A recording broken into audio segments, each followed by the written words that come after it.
5 ವರ್ಷ ನಾವೇ ಅಧಿಕಾರದಲ್ಲಿ ಇರ್ತೀವಿ, ಕಲ್ಲು ಬಂಡೆ ಥರ ಇರ್ತದೆ ನಮ್ಮ ಸರ್ಕಾರ.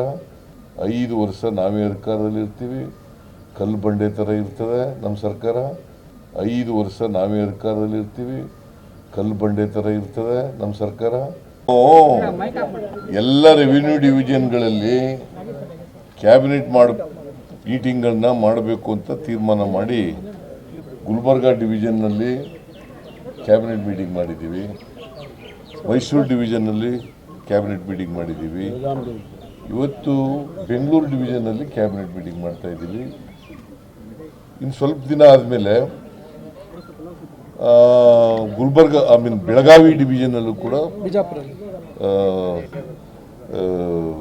ಕ್ಯಾಬಿನೆಟ್ ಮೀಟಿಂಗ್ ಮಾಡ್ತೀವಿ. ಅದು ಬಿಜಾಪುರದಲ್ಲಿ ಮಾಡಬೇಕು ಅಂತೇಳಿ ಈಗಾಗಲೇ ಸಲಹೆ ಬಂದಿದೆ, ಅಲ್ಲಿ ಮಾಡ್ತೀವಿ ಬಿಜಾಪುರದಲ್ಲಿ. ನಂದಿ ಬೆಟ್ಟದಲ್ಲಿ ಇವತ್ತು ಬೆಂಗಳೂರು ಡಿವಿಷನ್ನು ಕ್ಯಾಬಿನೆಟ್ ಮೀಟಿಂಗು, ಬರೀ ಚಿಕ್ಕಬಳ್ಳಾಪುರ, ಕೋಲಾರ, ಬೆಂಗಳೂರು ರೂರಲ್ ಅಲ್ಲ, ಬೆಂಗಳೂರು ಡಿವಿಷನ್, ರೆವಿನ್ಯೂ ಡಿವಿಷನ್. ಈ ಭಾಗದ ಜನತ ಏನಾದರೂ ನಿರೀಕ್ಷೆಗಳು ಸರ್? ನೋಡಪ್ಪ, ಕ್ಯಾಬಿನೆಟ್ನಲ್ಲಿ ನಾವು ಏನು ಹೇಳಿದ್ದೀವಿ ಅಲ್ಲ, ಬಜೆಟ್ನಲ್ಲಿ ಏನು ಹೇಳಿದ್ದೀವಿ, ಆ ಬಜೆಟ್ನ ಕಾರ್ಯಕ್ರಮಗಳನ್ನು ಇಲ್ಲಿ ಮಾಡ್ತೀವಿ. ಸಣ್ಣ ಪುಟ್ಟ ಕೆಲಸಗಳಿದ್ರೆ ಈ ಜಿಲ್ಲೆಗಳಲ್ಲಿ ಮಾಡಿಕೊಡ್ತೀವಿ. ಸರ್, ತಾವು DCM ಅವರಿಂದ ಶಕ್ತಿ ಪ್ರದರ್ಶನ, ಒಗ್ಗಟ್ಟಿನ ಪ್ರದರ್ಶನ ಮಾಡಿದ್ರು. ಯಾವಾಗಲೂ BJPಯವರು ಯಾರೂ ನಂಬಲ್ಲ, ನೀನೇ ನಂಬಲ್ಲ. BJPಯವರು ನಂಬೋದೇ ಇಲ್ಲ. ಅವರು ಯಾವಾಗಲೂ ಸುಳ್ಳು ಮಾತ್ರ ನಂಬ್ಕೊಳ್ಳೋದು, ಅವರು ಸತ್ಯ ಯಾವತ್ತೂ ನಂಬಲ್ಲ, ನೀನು ನಂಬಲ್ಲ. ಅದರಿಂದ BJPಯವರು ಏನು ಹೇಳ್ತಾರೆ ಅನ್ನೋದು, ಅವರು ಸುಳ್ಳು ಹೇಳೋದ್ರಲ್ಲಿ ನಿಸ್ಸೀಮರು, ಬರೀ ಸುಳ್ಳೇ ಹೇಳೋದವರು, ಸತ್ಯ ಹೇಳೋದು ಗೊತ್ತೇ ಇಲ್ಲ ಅವರಿಗೆ.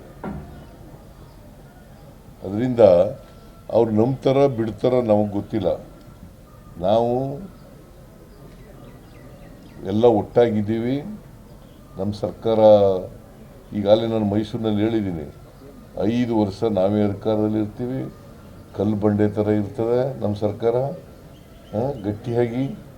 ಅದರಿಂದ ಅವರು ಹಗಲು ಕನಸು ಕಾಣ್ತಾ ಇದ್ದಾರೆ ಪಾಪ. BJPಯವರು ಹಗಲು ಕನಸು ಕಾಣ್ತಾ ಇದ್ದಾರೆ. ಅವರು ಅಧಿಕಾರದಲ್ಲಿದ್ದಾಗ ಏನೂ ಮಾಡಲಿಲ್ಲ. ಏನಾದ್ರು ಮಾಡಿದ್ರ? ಇಂಥದ್ದು ಮಾಡಿದ್ದೀವಿ ಅಂತ ಹೇಳಿ ನೋಡೋಣ. ನಮ್ಮ DK ಶಿವಕುಮಾರ್ ಹೇಳ್ತೇನೆ, ಸಾಕ್ಷಿ ಗುಡ್ಡೆ ಕೊಡಿ, ಬಿಟ್ಬಿಟ್ಟು ಹೋಗಿ ಅಂತ. ಏನು ಸಾಕ್ಷಿ ಗುಡ್ಡೆ ಬಿಟ್ಟು ಹೋಗಿದ್ದಾರೆ ಅವರು?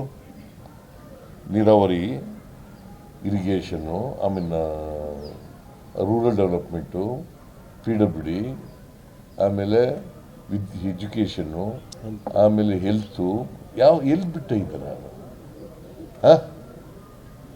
ಯಾವ್ದು ಬಿಟ್ಟಿದ್ದಾರೆ ಹೇಳಿ ನೋಡೋಣ. ಅಧಿಕಾರ 4 ವರ್ಷ ಅಧಿಕಾರದಲ್ಲಿ ಇದ್ದರು ಅವರು. ಕುಮಾರಸ್ವಾಮಿ ಒಂದು ಸಮ್ಮಿಶ್ರ ಸರ್ಕಾರದಲ್ಲಿ 1 ವರ್ಷ 2 ತಿಂಗಳಿದ್ರು. ಏನು ಮಾಡಿದ್ದಾರೆ ಅವರು? ಏನೂ ಮಾಡಿಲ್ಲ. ಸುಮ್ಮನೆ ಸುಳ್ಳು ಹೇಳ್ಕೊಂಡು ಜನರಿಗೆ ತಪ್ಪುದಾರಿಗಳಿರ್ತಕ್ಕಂಥ ಪ್ರಯತ್ನವನ್ನು ಮಾಡ್ತಾ ಇದ್ದಾರೆ. ನೀವು ನೋಡಿದ್ರ ನಮ್ಮ 2ನೇ ವರ್ಷದ ಸಾಧನಾ ಸಮಾವೇಶ ನೋಡಿದ್ರ? ಹೊಸಪೇಟೆನಲ್ಲಿ ಸುಮಾರು 2 ಲಕ್ಷಕ್ಕಿಂತ ಜಾಸ್ತಿ ಜನ ಇದ್ರು. 3 ಲಕ್ಷಕ್ಕಿಂತ ಜಾಸ್ತಿ ಜನ ಇದ್ರು. ಮಳೆ ಇದ್ರೂ ಬಂದಿದ್ರು ಕೂಡ ಇದ್ರು. ಆಮೇಲೆ ಒಳಗಡೆ ಬರೋಕ್ಕಾಗಲಿಲ್ಲ, ಭಾಳ ಜನ ಸುಮ್ಮನೆ ಬರ್ತಾರ. 1 ಲಕ್ಷ ಜನಕ್ಕೆ ಸವಲತ್ತು. BJPಯವರು ಅವನೇ ಸುಮ್ಮನಿದ್ದಾನೆ, ನೀವೇ ತಿರುಗ್ತಾ ಇದ್ದೀನಿ.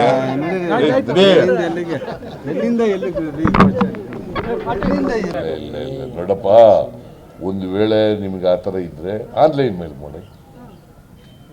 ಆನ್ಲೈನ್ ಮಾಡೋಕ್ಕೇನೋ ತೊಂದರೆ ಇದೆಯಾ? ತೊಂದರೆ ಇದೆಯೇನ್ರಿ? ಕೇಳಪ್ಪ, ಏನಾದ್ರು ತೊಂದರೆ ಇದೆಯಾ? ಆನ್ಲೈನ್ ಕಳಿಸ್ಕೊಡ್ಲಿಕ್ಕೆ ನಿನಗೇನು ತೊಂದರೆ? ಹೇಳೋದು ನಿಮಗೆ.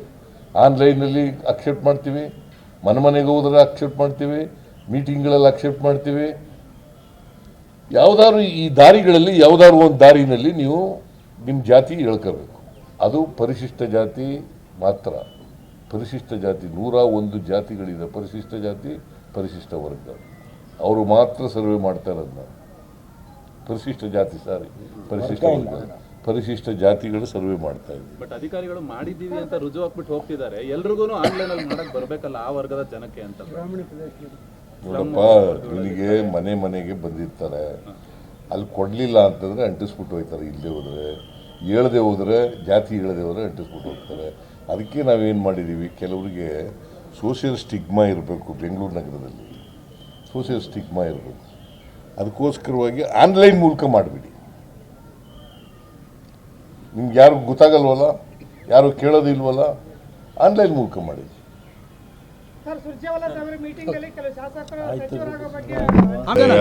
ಪ್ರಜಾಪ್ರಭುತ್ವದಲ್ಲಿ ಎಲ್ರಿಗೂ ಮಿನಿಸ್ಟರ್ ಆಗೋ ಅಧಿಕಾರ ಇದೆ. ಹೈಕಮಾಂಡು ಅಂತಿಮವಾಗಿ ತೀರ್ಮಾನ ಮಾಡೋದು. ಗೊತ್ತಾಯ್ತಾ? ಈಗ 142 ಜನ ಇದ್ದಾರೆ ನಮ್ಮ ಪಾರ್ಟಿನಲ್ಲಿ. 34 ಜನ ಮಾತ್ರ ಮಾಡಬೇಕು. ಎಲ್ಲರೂ ಮಾಡೋಕ್ಕಾಗತ್ತಾ? 15% ಮಾತ್ರ ಮಾಡಬೇಕು ಮಂತ್ರಿಗಳನ್ನು. 34 ಜನ ಮಾತ್ರ ಮಾಡೋದು. 142 ಜನ ಮಾಡೋಕ್ಕಾಗಲ್ಲ. ಯಾರು?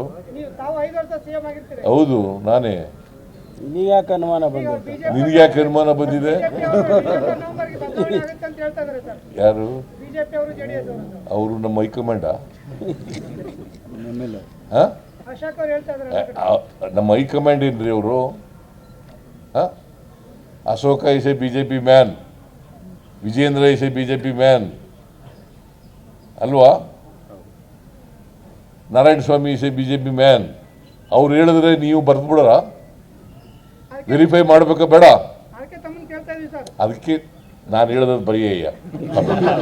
ಜಾತಿ ಸಮೀಕ್ಷೆ ಆಯ್ತಲ್ಲ ಸರ್, ಜಾತಿ ಸಮೀಕ್ಷೆ ಸರಿಯಾಗಿ ಆಗ್ತಿಲ್ಲ. ಇಡೀ ರಾಜ್ಯದ ಜನರಿಗೆ ಒಳ್ಳೆ ಮಳೆಯಾಗಲಿ, ಬೆಳೆಯಾಗಲಿ, ಸಮೃದ್ಧಿ ಆಗಲಿ, ಸಂತೋಷದಿಂದ ಇರಲಿ ಜನ, ಮತ್ತು ಎಲ್ಲರ ಮಾನವೀಯ ಸಮಾಜ ನಿರ್ಮಾಣ ಮಾಡಲಿಕ್ಕೆ ಎಲ್ಲ ಪ್ರಯತ್ನ ಮಾಡಲಿ. ಬೆಳಗಾವಿ ಸಾಧನಾ ಸಮಾವೇಶದಲ್ಲಿ